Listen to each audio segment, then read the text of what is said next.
Now we'll have Judge Domah. We'll be talking on ethics in reporting. I think we have set the scene for you talking about reporting. So therefore, ethics in reporting by Judge Domah, and your applause. Thank you. The ethics of it lies in the fact that you never send people to food when they are not hungry. Right, so the ethics of it is that we shall be able to send you when you're really hungry so that you can digest properly. Because indigestion, both gastronomic and intellectual, are wrong, unethical.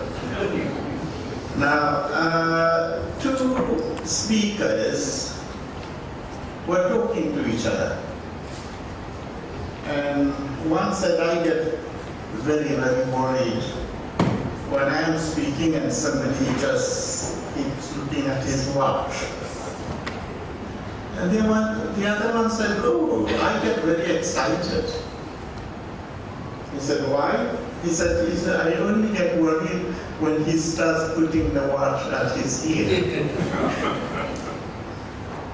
Anyway, we heard something Bob speaking about situational judgment.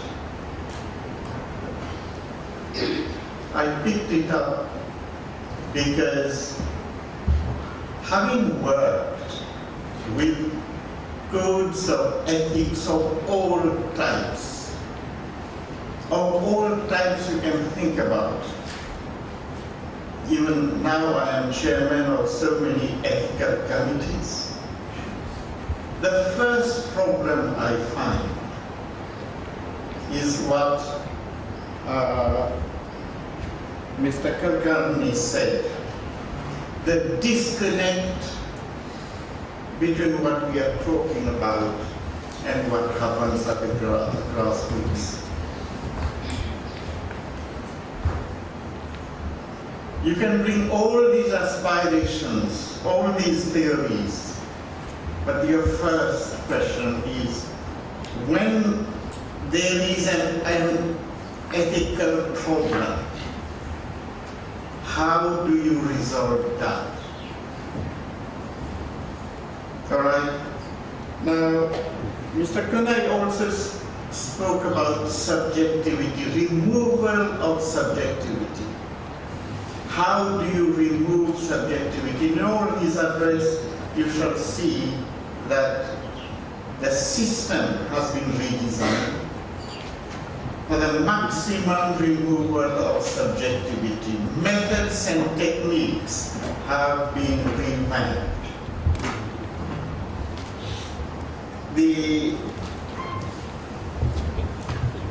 Mr. Zakaria spoke about values, human values. What is important is that human values should not be forgotten. There was a judgment of the Supreme Court about 5 years ago between certain persons who are reacting to a certain business being opened in a certain area. And there was one word which to me was very, very, one term which the Supreme Court used was very, very important to me. What was it? Businesses are run for the people, and people are not run for businesses. That, I think, was a very, very good message which human resource professionals should take home. Always remember, in all that we are talking about, businesses are run for people, and people are not run for businesses. Paul spoke about something very, very interesting. With integrity, you are complete. without integrity, you are finished. By the way, there is still another very, very interesting anecdote about complete and finished. Do you know the difference between complete and finished? Some of you who have heard it, please excuse me. If you're married to the right person, you are complete. If you're married to the wrong person, you are finished. And if you're married to the right person and seen with the wrong person, you are completely finished. Now, what I have done, I have concentrated on situational judgment. Situational judgment. I give you certain scenarios. How do you address those scenarios? And I shall also then land on whatever I've been asked to do.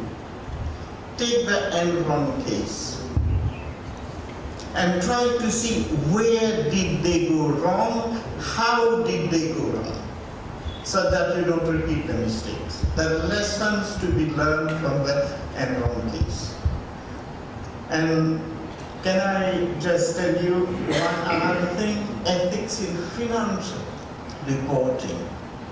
Financial reporting is the way accountants, auditors, and firms of accountants and auditors report for the public interest. There's another thing I wanted to emphasize on. As a lawyer, how do you define a professional? How do you define a professional in law? A professional is somebody who belongs to an SRO. And what is an SRO? An SRO is an organization that regulates itself. So the state, in law, the state gives a part of its power of regulation to a small group of individuals proficient in something, an activity, telling them, okay, regulate yourself. And you belong to a professional group, you have got to regulate yourself. And how do you regulate yourself? You sit with your peers. And after sitting with your peers, you try to find out what are the rules applicable for that. Now, this is the situation that existed until the Enron. Regulate yourself. You are an SRO. In the code of practice of the barristers, there is a very, very good introduction to the code. This introduction is by a saying, a very great judge. He said that a professional is somebody who owes something to society, because it is by virtue of that society that he lives. And there are three duties which bind the professional. One duty is the duty to society. 20% of his resources, time and money, should be dedicated to that society. how many professions we have in Mauritius who have only at the end of the year organized dinner parties only with food and drink.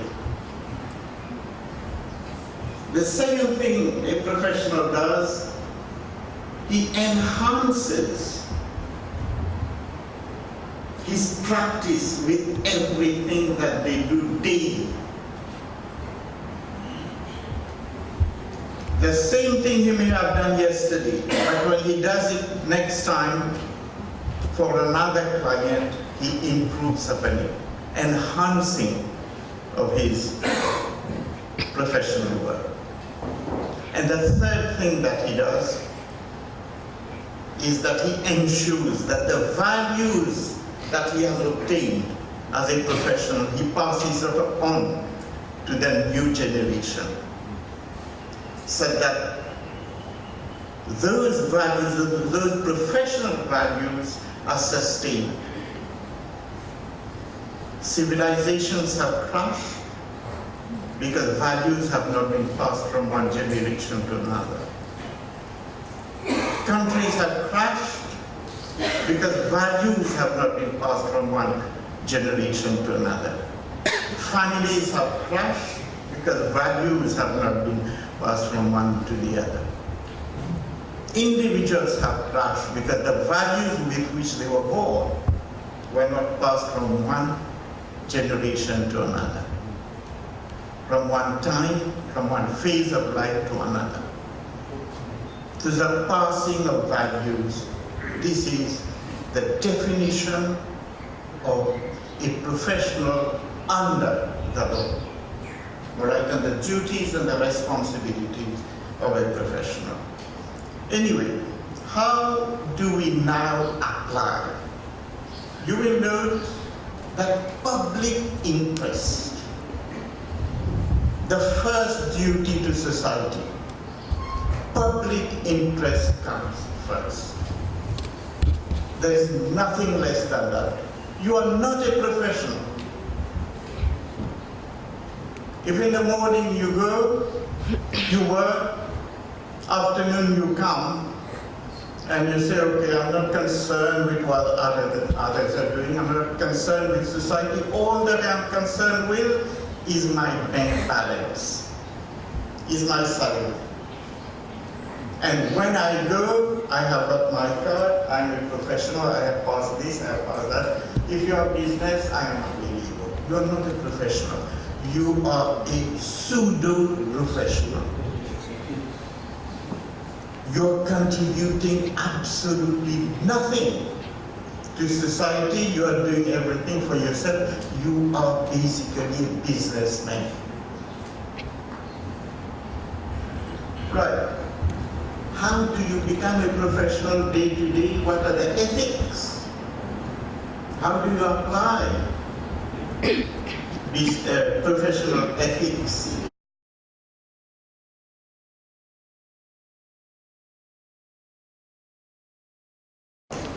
You are just being licensed and note that this is financial reporting, so we have to do with auditors, accountants, and this is what happened when there was ethical breaches by Enron. You've just been licensed as an auditor of a core audit firm. You are aware that there are three categories of firms in the auditing profession: the good, the bad, and the ugly. You're competing with other firms. You have appointed a business manager who advises you that for your firm to win over competitors, you should run along business lines.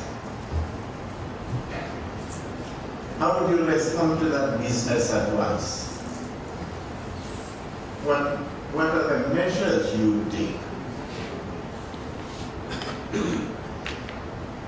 The greed centers in people's brains.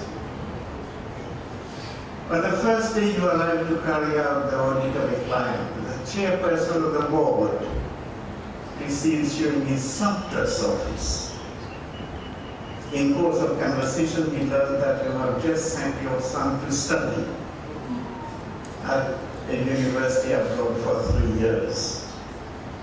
Your terms and conditions need to be discussed, which include the number of years for your engagement with the company. He proposes payment of fees abroad in return for services. How would you react to that?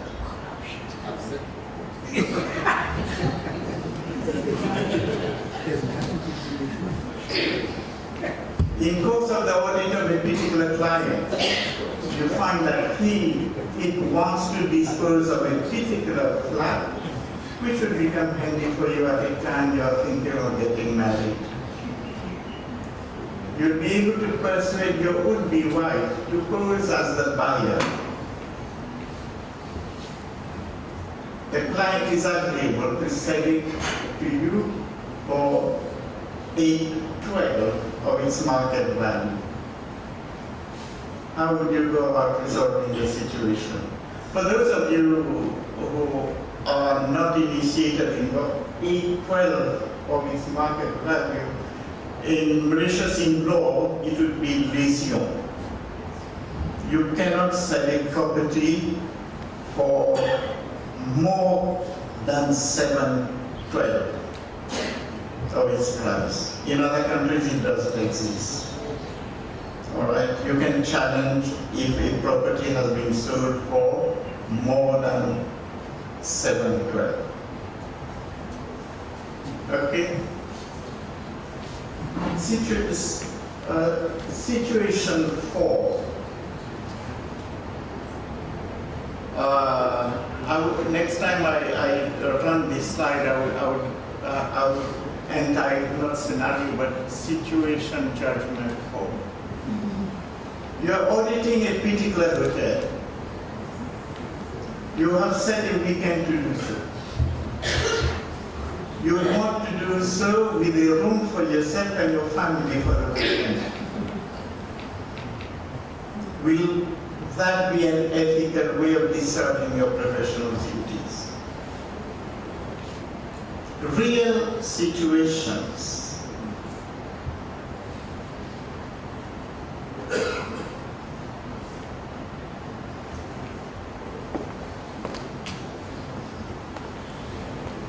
Scenario 5, you proceed to audit the business of a company and you discover that the accountants of the company are from the same firm as yourself. Accountants and auditors, same firm. Are you more rigorous? Are you more lenient? Do you cue this anomaly? How you cue? If you cue, how do you do that? There's something about curing ethics, ethical situation. You may not be aware. There are certain ethical situations you cannot ever cure. They are incurable. You have taken a decision where you are also a witness. Your judging party, this cannot be cured. All right. But a situation may arise where you have an interest. All right? And you're sitting down to take a decision with other people. You can cue this decision by disclosure. You can say that, okay, look, I have got an interest in this matter, I shall not take part in this decision. All right, you have cued, even if you're sitting there, or you may have to cue it by just walking up. All right, securing of a decision.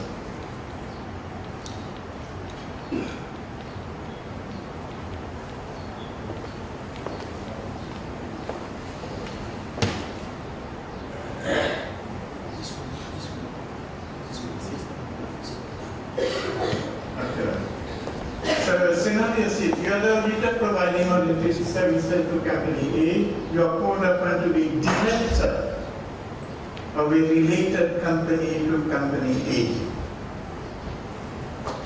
Is there any ethical issue arising?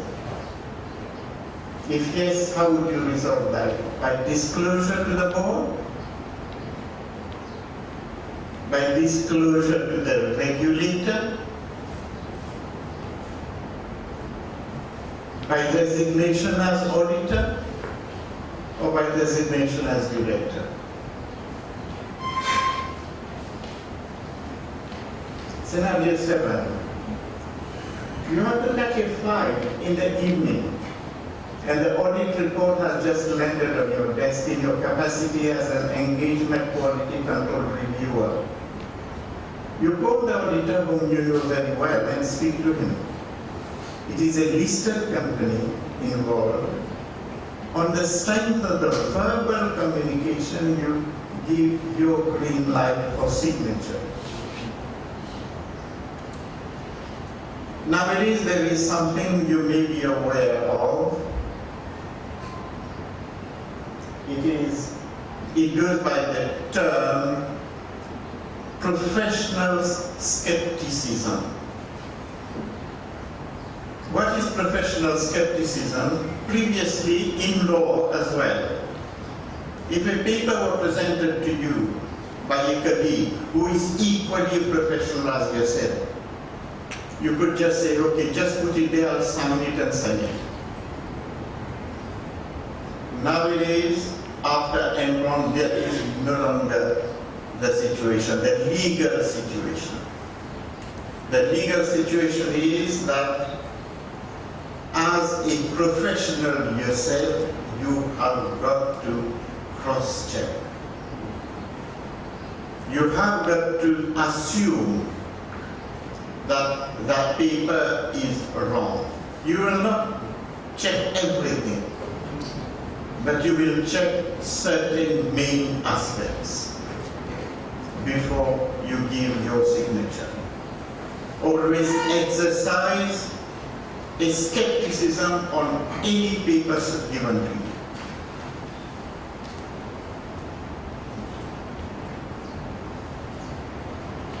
You are an engagement partner for an audit and are out of the country at the time the report needs to be signed.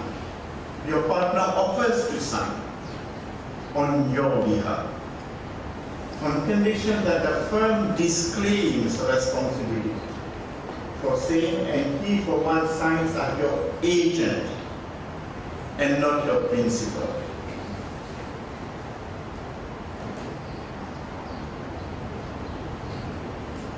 The state regulator has commented adversely on the report of your senior partner in the firm. He has been submitting a report based on inaccuracies and phantom figures to project a good image of the public interest entity when that is not the case. Your firm replaces the senior partner by a junior partner whose task is to pass a gloss over the failings because it's not hurting anyone, there is no public interest involved, and there is no prejudice caused to anyone. Is there any ethical issue involved? You have enlisted the services of a firm or consultants to advise you on how to improve your client base. The conclusion is that your firm should be headed by a business manager who will come up with a lucrative business model and practice. The HRM is against it.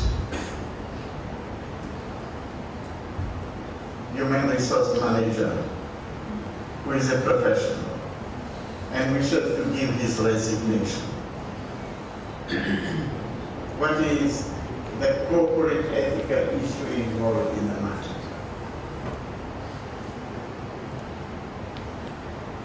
You're auditing the business of a firm that produces plastics banned in Mauritius, but which is due for export to countries which still allow the use of such plastic bags. Is there any ethical issue involved in the matter?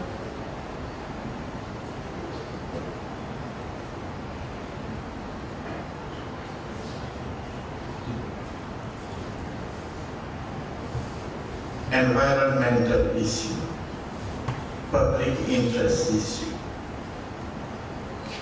What do you have to do as an HR professional? It's not so much the theory of what you read in the codes, but in day-to-day practice, how do you go about these situations? You've been appointed as human resource professional on a Go Clean Company Limited. You take the view that the company should adopt an enforcement strategy for ethical breaches. Enforcement strategy. Because you would know that the biggest problem with ethics today, codes, application of enforcement. Who enforces what? How is the investigation done?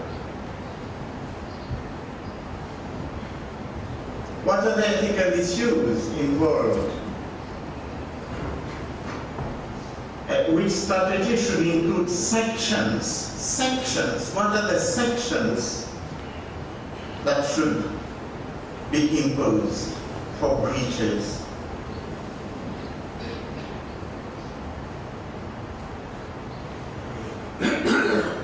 Mrs. Jane Blocks, a young divorcee, has received a letter from ESI. ESI is Paul's agency, which binds her to explain the sources of some of her funds, which on the face of it is disproportionate to her income. Jane confesses to you that this is blood money she shared with her ex-husband following a divorce property arrangement.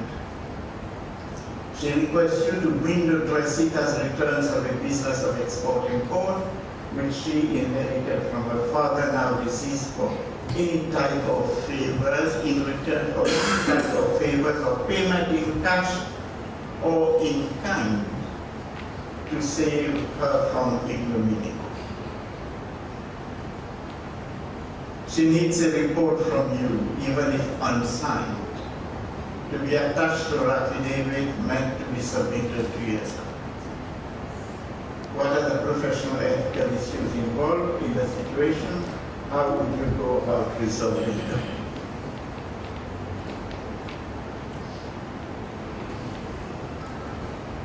So, just a few of those reality situations.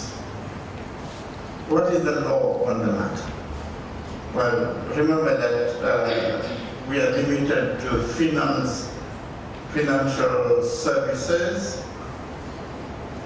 I'm just looking at the clock and the state of your stomach. Law and ethics. What is the law and ethical positions on the matter in general?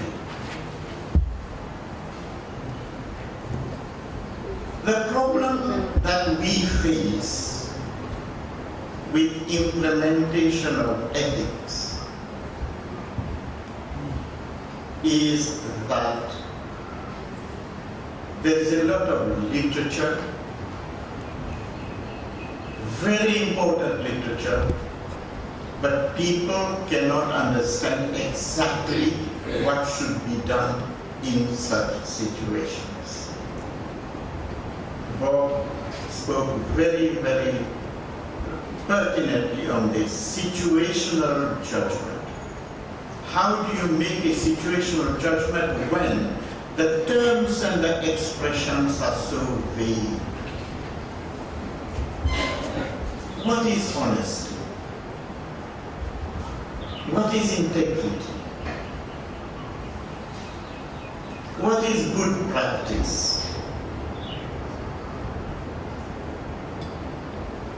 it is anybody's guess. Law is very, very certain. Failure to stop at the traffic light when it is red is an offense. Very, very clear. This is an offense. You have to be honest in the conduct or in the discharge of your responsibilities as a professional. You have a difficulty about trying to understand this sentence. And then the other aspect of it, enforcement. How do you enforce that? There's a code to enforce breach of road traffic regulation. There's a police to conduct an investigation.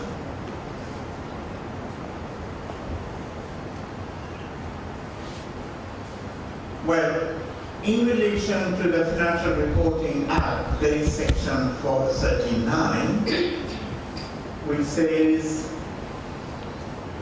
licensed auditors have to comply with international standards on auditing in the conduct of an audit. So therefore, you will see a situation where a state regulator has come in. Previously, it was self-regulating organization. With the failure of self-regulating organization system, the state came in to say you cannot regulate yourselves. You have failed to regulate yourselves as professionals. Because all that you have been doing is going to have dinners at every end of the year. You have been doing very little. There have been so many collapses of business. And that's not helpful. So the state regulator has come in. I'm talking about financial reporting, financial. Accountants, auditors. And we've had a situation in Mauritius as well. An audit firm saw a problem with a big company, but said, okay, I think we are too familiar. There's so much of familiarity between audited company and this company and these related companies that, we'll gloss over that. 1 year, no reporting, 2 years, no reporting, when they know that there is something wrong.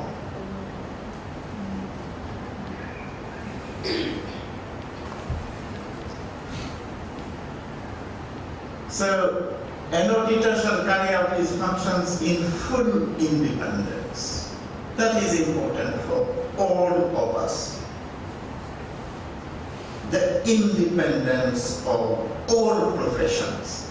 If you are not independent in your organization, in your company, even if you are paid by that company, by your employer, if you are not independent, you are basically a clerk and not a professional.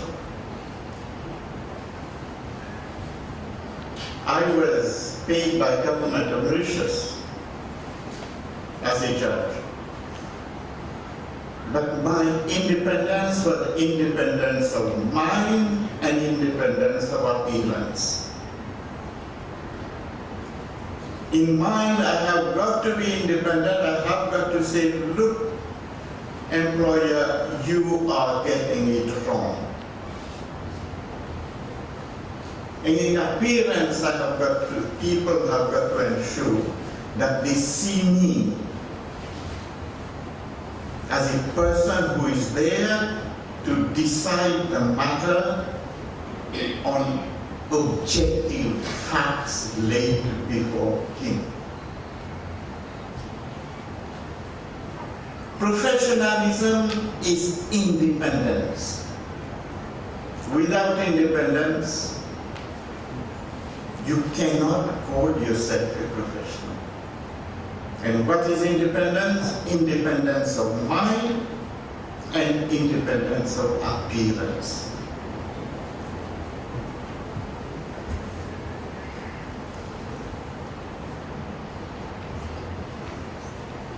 Meaning of independence. Now, very many people may mistake this. Independence means freedom. I've got to decide the way I want. Nobody has got absolute independence in human society.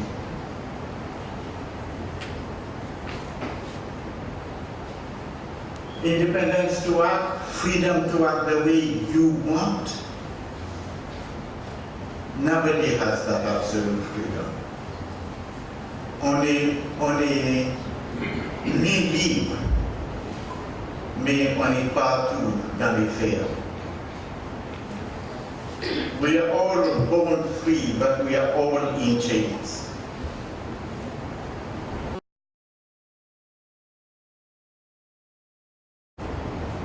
The independence the code speaks about is independence as an auditor, as professional independence. And what is professional independence? Independence of mind, independence of appearance. And what is independence of mind? As a professional, what is independence of mind? Applicable to all professionals. It's not only accountants, auditors, it's for the state of mind that permits the provision of an opinion without being affected by influences that compromise professional judgment. Allowing an individual to act with integrity and exercise objectivity and professional skepticism.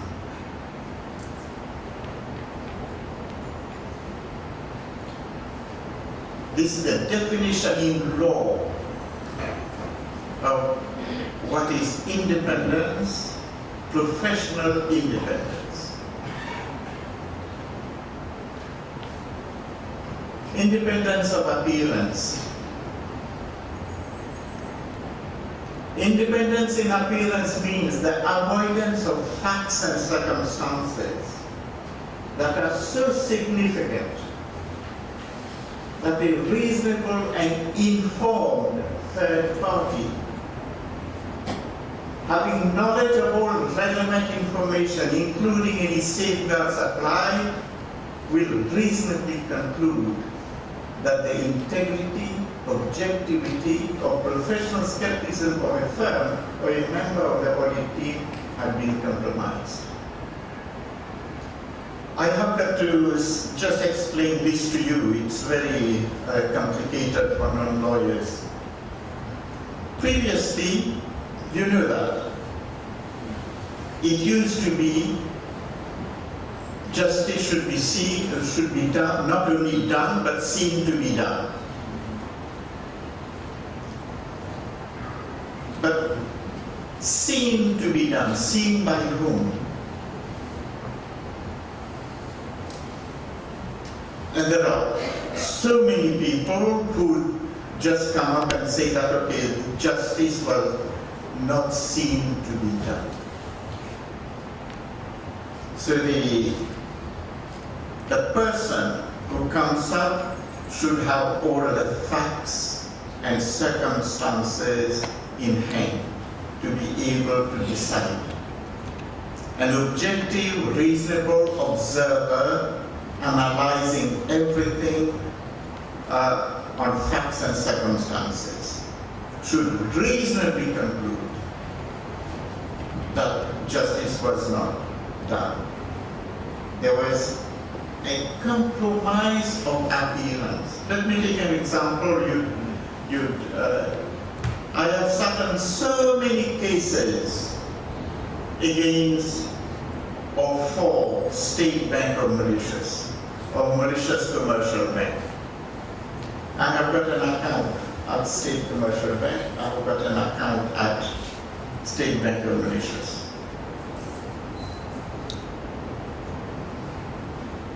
Would a reasonable person believe that because I have got an account, I am prejudiced, for or against?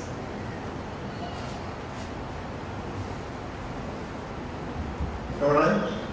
Because it is an account system. But if at that moment in time I were looking for a loan, I had applied for a loan,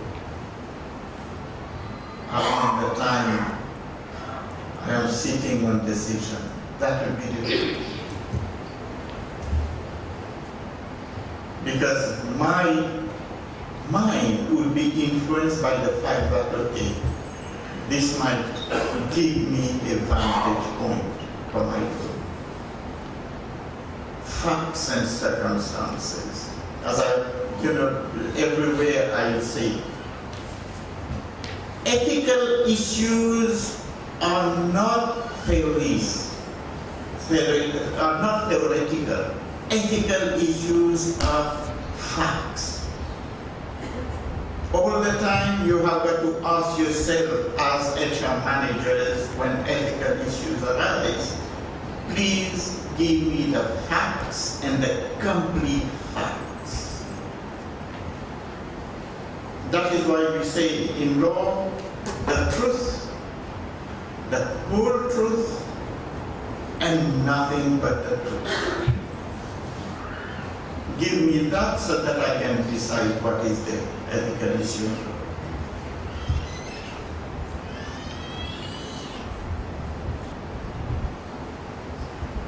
I'm respecting your stomachs. Right, okay. So,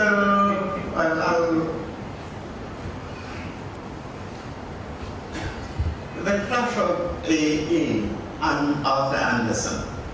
Paul spoke about this, and Paul spoke about others as well. We'll just take an example very quickly on why did such a big firm collapse, and what are the lessons to be learned. All right, I won't go through all the lessons, but a few of them, because I have got to stop at the right time, because the bells on your stomach will be ringing. Right. The state regulator came in, just because the SROs had failed. All right? And following Enron. The new era of state regulator, there was a new code, and the new code is practical based. In practice, how do you sort it out? 6 elements, the new code. Objectivity, are you objective? Have you kept the confidentiality necessary? Do you have the professional competence to do whatever you need to do? Are you independent? And do you have professional behavior? Now, please note, we are not talking about professional conduct.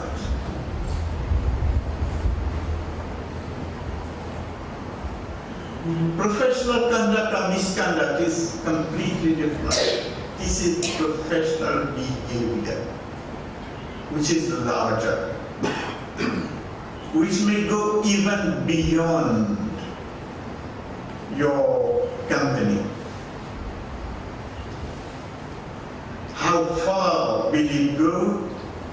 Difficult to say. Whether it can reach your bedroom as well, difficult to say.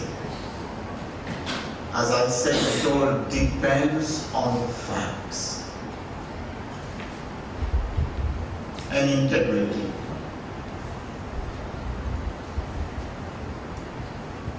When you have a situation of ethics, ethical situation arising, there is a process formalizing.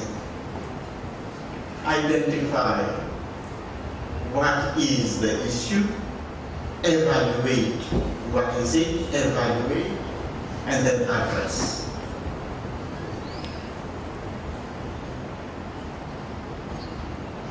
Professional behavior, is there self-interest in this situation? Am I taking this decision because I have got an interest to serve?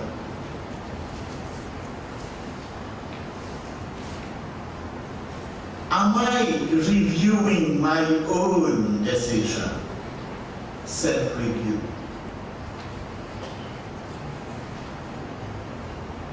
Is there advocacy being used? Is somebody trying to call me to say, this should be like that, and I'm believing? I should not allow anyone to persuade me on this matter. I have got to exercise my judgment. Is there familiarity? Am I going to a place, instead of being very, very professional about it, I am trying to be familiar to get something? I also am in the UN system, United Nations system. And when we meet professionally, however beautiful a girl is,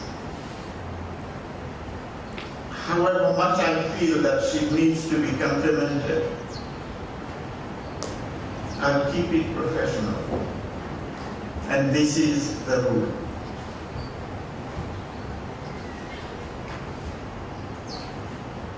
Is there intimidation?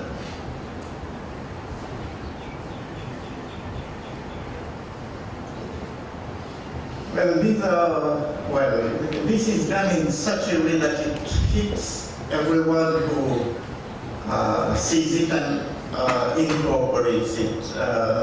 The enhanced conceptual framework. You have to have a conceptual framework for implementation.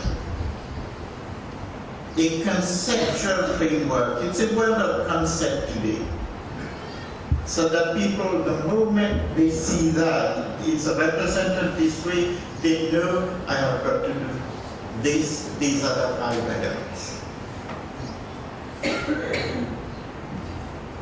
Okay, I have got 5 minutes to complete and 5 minutes of, this is the story of easy fame, easy shame. Arthur Anderson. The 4 of A citadels in record for the breaches of the ethics. What happened? Many lessons to learn. Lesson 1, self-regulation is inadequate. You need, where matters, you need a state regulator to come in. An oversight board. For example, the international body, the Association of Human Resource Professionals of Mauritius, has an oversight board trying to set standards, an international, regional, so that you can see that, we have a reference. Now, what happened when you are running a place do not create opportunities for peace.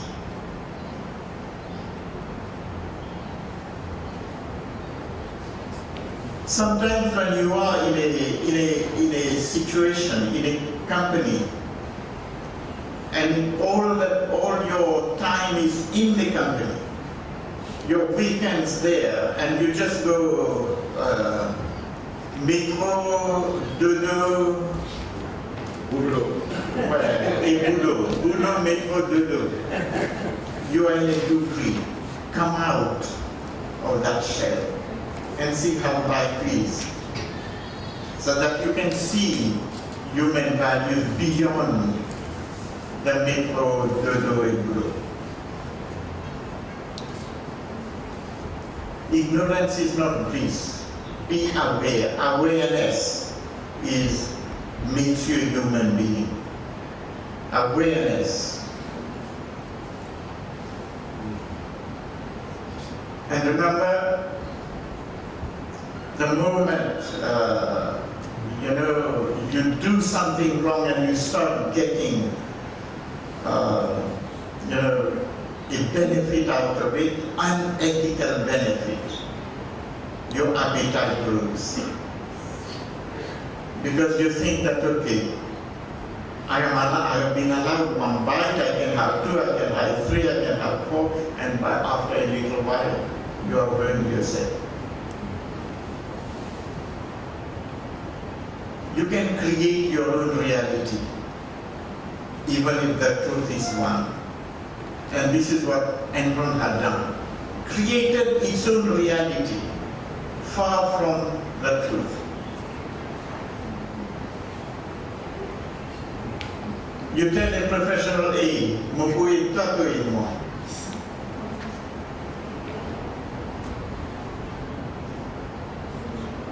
Familiarity, one line leading to meaning. Angels and devils, partners in crime. I mean, this is, you will get this slide. I've just pulled some in to be observed, not broken. And remember one thing, people with unethical behavior will succeed. And you with ethical behavior may be suffering. But the day his castle collapses, you will be smiling and you will be crying.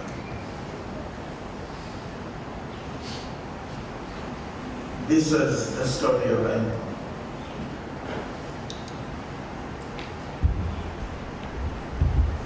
Corporate culture should go hand in hand with professional culture. Create that professional culture. It is the work of every HR professional to ensure that the company has got a corporate culture. Don't have a culture of cheat and eat. Have a culture of openness and transparency. Between business and professional business are run for people, people are not run for business. Simon speaks, don't believe that if it is under the carpet, nothing will be found. Overall lesson, keep with your likes. Professionals should save professionals and ensure that they have a code and they behave accordingly.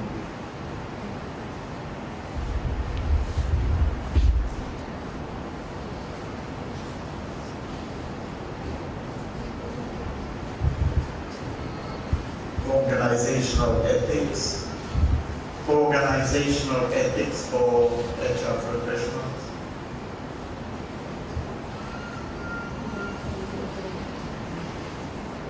formulate and disseminate organizational ethics. Action from breaches, action should be taken on breaches.